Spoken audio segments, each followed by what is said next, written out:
जे ध्येय आहे ते ठरवणं गरजेचं आहे. तर आपण बरीचशी माणसं बघतोय की आज सक्सेसफुल आहेत, तर ती माणसं सक्सेसफुल काय आहे? कारण की त्या लोकांनी जे काही ध्येय आहे, मला काय बनायचंय हे त्या लोकांनी फिक्स केलं.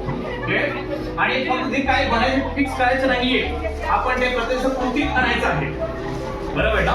मला जे बनायचंय मी फक्त विचार केला तर मी ते कृतीत आणू शकतो का? मी यश प्राप्त करू शकतो का? नाही. पण मला जे बनायचं आहे ना ते मला प्राप्त करायचं असेल, मला ते प्रत्यक्ष कृतीमध्ये आणायचं आहे. आणि जर असं केलं then we will be successful. Doctor APJ Abdul Kalam सांगतात की the low aim is a crime, की कमी धैर्य ठेवणे हा गुन्हा आहे. बरोबर? त्यामुळे आपले जे ध्येय असतील ना ते आपण मोठे ठेवायचं. की जर समजा मला वाटलं की मला एवढं यश प्राप्त करायचं आहे, तर एका ठरवलं की मला समजा 80% पाहिजे, मी प्रयत्न 80%साठी करतोय, तेव्हा मला कुठे भेटतील 70% भेटतील. आणि जर समजा विचार करा की समजा एखादा विद्यार्थी फक्त अभ्यास करत असेल किंवा फक्त एखादा पासिंग पुरता अभ्यास करत असेल, विचार करा त्याची कंडिशन काय. बरोबर ना? सो आपण ज्यावेळी प्रयत्न करतोय ना त्याला 100% भेटत नसतं, आपल्याला त्याच्यावर थोडंसं काही कमी भेटतंय. सो जे आपले ध्येय असतील ते आपण ध्येय मोठी ठेवायचे आहे आणि आपण आपल्या कॉलेजचं नाव उंचावायचं आहे. परत डॉक्टर एपीजे अब्दुल कलाम सांगतात की सपने वो नहीं होते जो हम रात में देखते हैं, सपने तो वो होते हैं जो हमें सोने नहीं देते. प्रत्येक 9 to 9 सगळे नीट लक्ष करून ऐकायचं आहे.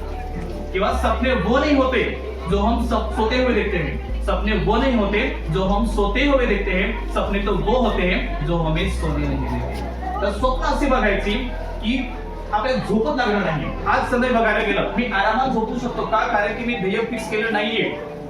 पण जर समजा मी उद्यापासून गोल फिक्स केलं की मला समजा काहीतरी ऑफिसर बनायचं आहे किंवा मला समजा काहीतरी बनायचं आहे, डॉक्टर बनायचं आहे, इंजिनियर, वकील, XYZ, मला जे बनायचं आहे मी गोल फिक्स केलंय, तर मी आरामात राहील का?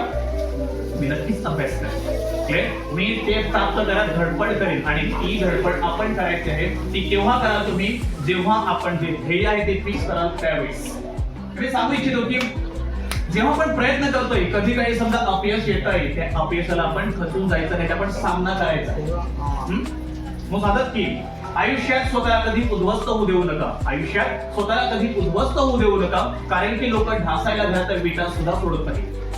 संकटांवर अशा प्रकारे तुटून पडा की जिंकलो तरी इतिहास आणि हारलो तरी इतिहासच घडला पाहिजे. अपयशाने माणूस पराभूत होत नाही, पण प्रयत्न करणं सोडून देतो तो माणूस हारतो. सो अपयश येतोय लाईफ मध्ये तर निरखून बघायचं आणि आपण त्या विरोधात आपण काहीतरी एक्स्ट्रा प्रयत्न करायचे आहे आणि जे अपयश येतंय ना त्याला आपण यशामध्ये कन्वर्ट करायचं आहे. आणि हे जे सामर्थ्य आहे तेवढं सामर्थ्य आपल्यामध्ये आहे. आणि जे आपल्याला गुपित सामर्थ्य आहे ना त्याला आपण जागवा, त्याला जागृत करा. ही सगळी जी पॉवर आहे आपल्या मनाची पॉवर आहे. सो एक खूप साऱ्या प्रकारची कविता आहे सुरेश भट यांची, मी नेहमी सांगते मला खूप आवडते आणि मला वाटतंय की आपण त्या ज्या लाईन्स आहेत